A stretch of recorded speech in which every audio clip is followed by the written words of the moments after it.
Je vais à présent utiliser la plume. Je peux obtenir une double colonne pour ma barre d'outils, ce que je préfère. L'outil plume se trouve ici. Il faut savoir que l'outil plume cache d'autres outils plume dérivés pour ajouter un point d'ancrage dans le dessin, pour en supprimer un, ou pour convertir les points. On va utiliser l'outil plume et la touche de raccourci Alt. Vous allez voir que c'est très pratique. On peut faire deux gestes avec la plume. Un simple clic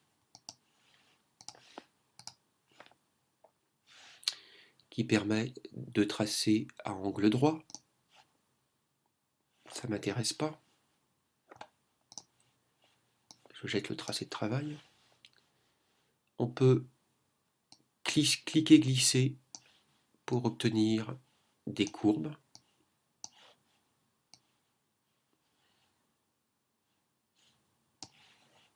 Dans l'idéal, si on est sur des cliquets glissés perpendiculaires, on obtiendra des formes plus régulières. Je jette mon tracé de travail qui se trouve à côté de la fenêtre des calques, ici, tracé.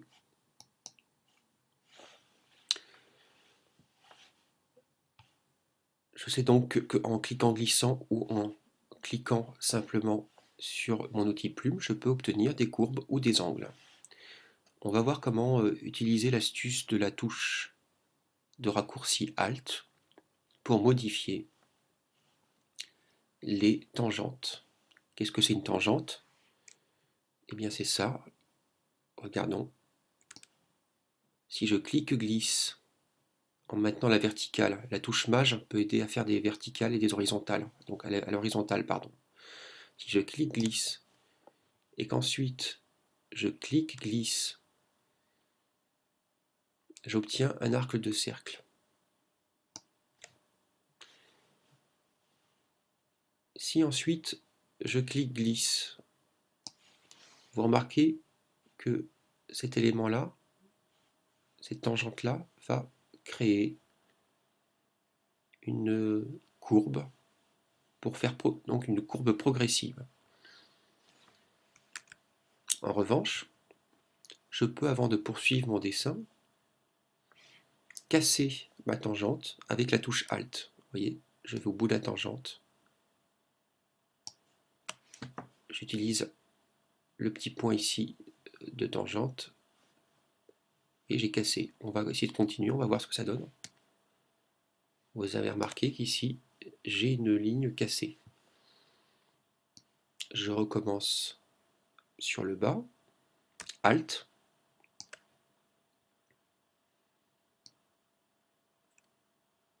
Alors ici, en fait, j'ai pas tellement envie d'une courbe, j'ai envie d'une ligne droite. Donc, CTRL Z, clic. Ah oui, vous voulez une ligne droite aussi ici, Alt. Donc avec Alt, vous pouvez aussi réduire l'ampleur d'une tangente. Donc entraînez-vous à travailler avec Alt et outil plume, toujours avec le même outil, vous verrez qu'on obtient des résultats assez rapidement. Je prolonge mon tracé. Ici Alt pour casser mon tracé.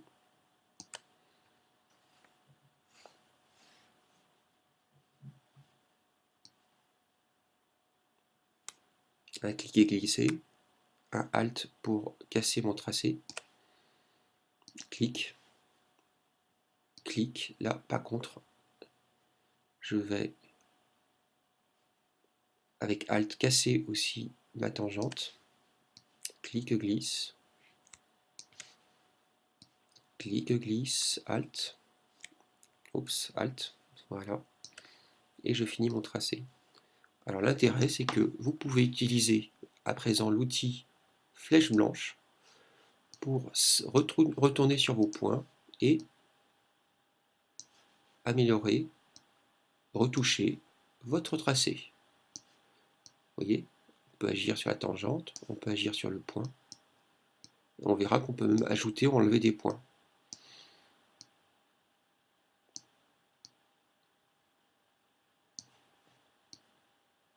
Voilà, je peux retravailler.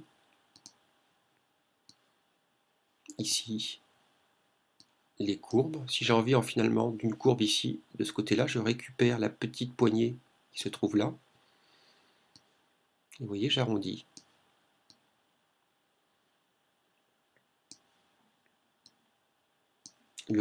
Cette courbe.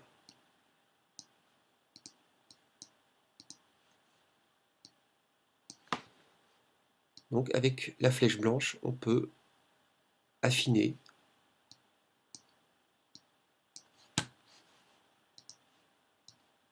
Régler son tracé. Par exemple, on peut faire attention à la marge blanche ici, de façon à ce que ce soit harmonieux.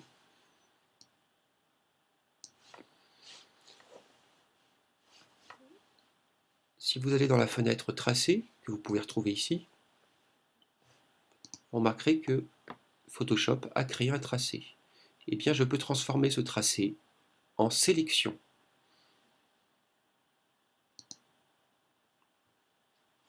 Vous remarquerez que mon tracé de travail existe toujours, mais mon tracé est devenu une sélection.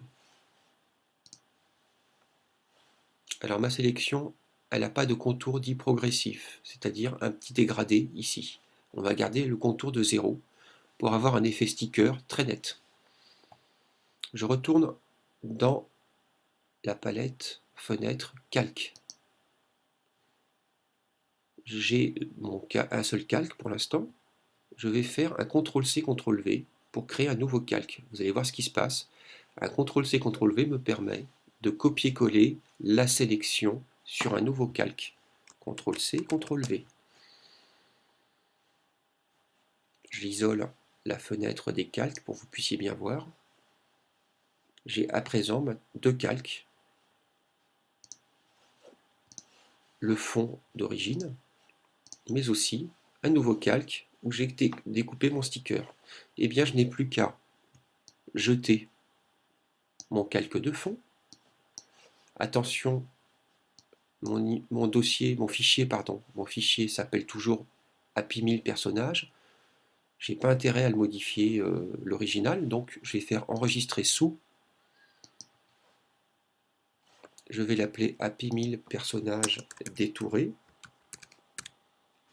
Je vais le ranger dans un dossier que j'ai créé, mon dossier maquette Happy Meal, ma maquette petite pastèque. Et attention ici, vous avez le choix entre le format Photoshop, qui est un format PSD, ou le format PNG. Pourquoi le format PNG?